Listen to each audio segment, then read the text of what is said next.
Nakakalungkot lang isipin na ang dating Pangulong Rodrigo Roa Duterte ay hinuli ng taga-ibang bansa. At inutusan ang sariling kapulisan ng Pilipinas na hulihin si Pangulong Rodrigo Duterte.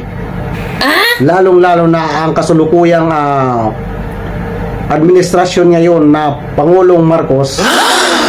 Inutusan silang hulihin si Rodrigo Roa Duterte na dating Pangulo at dalhin sa kanilang lugar. Oh my God! Ang Pilipinas pala, inutil ang batas sa Pilipinas. Dahil hindi nila kayang sampahan ng kaso ang dating Pangulo mismo sa sariling bansa. Nagawa pa nilang kumampi doon sa taga-ibang bansa. Anong kinalaman nila sa nangyari noong 2016 sa kampanya ni dating Pangulong Rodrigo Roa Duterte? Anong kinalaman nila doon? Meron tayong sariling kapulisan, may mga militar tayong sarili, meron tayong sariling gobyerno, may presidente tayong mautak, kung mautak nga ba, di ba? Pero ang nangyari, pinayagan nyo na makapasok yung taga-ibang bansa sa mismong lugar nyo. At okay lang sa inyo na sarili niyo, kapwa nyo Pilipino, kapwa nating mamamayan, no? Dalhin sa kanilang lugar. Okay lang sa inyo yun. Diktahan yung sarili natin, pasukin ng taga-ibang bansa. Alam ko, marami ang masaya, pero mas marami ang nalungkot na totoong sumusuporta kay Rodrigo Roa Duterte na dating Pangulo ng Pilipinas. Alam nyo, yung mga ganito lang karami, siguro yung naging masaya na nahuli ang dating Pangulo. Yun lang yung mga bangag, yung guwang utak.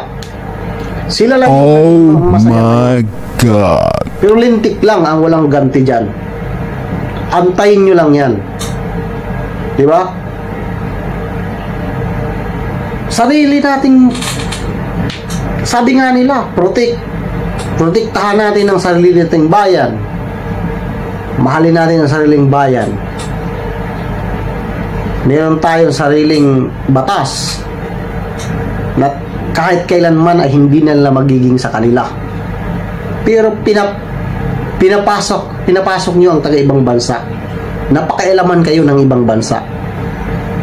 Bakit hindi kayo ang magkusang mag-file ng kaso doon kay dating Pangulong Rodrigo Duterte? Bakit hindi nyo magawa mismo sa atin? Dahil alam nyong walang kasalanan ng dating presidente?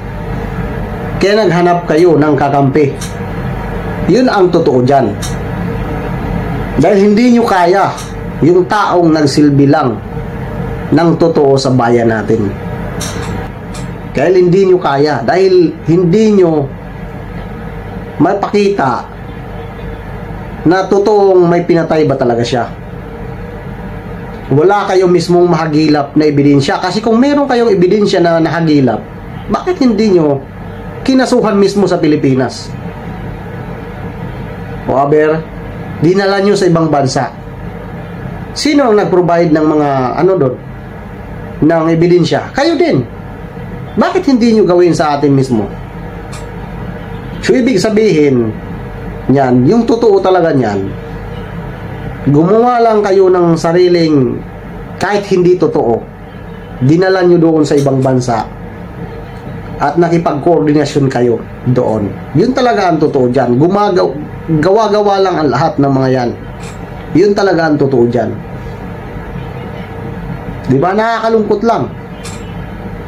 At walang sino mang Pilipino na matutuwa sa ginagawa nyo. Dahil wala kayong sariling desisyon. Di ba? Pwede ka pala kayong pasukin ng taga-ibang bansa at pakialaman dyan sa mismong inuupuan nyo dyan sa gobyerno. Hindi nyo kayang ipagtanggol yung sarili nyong sariling atin pinapayagan nyo yung ibang tao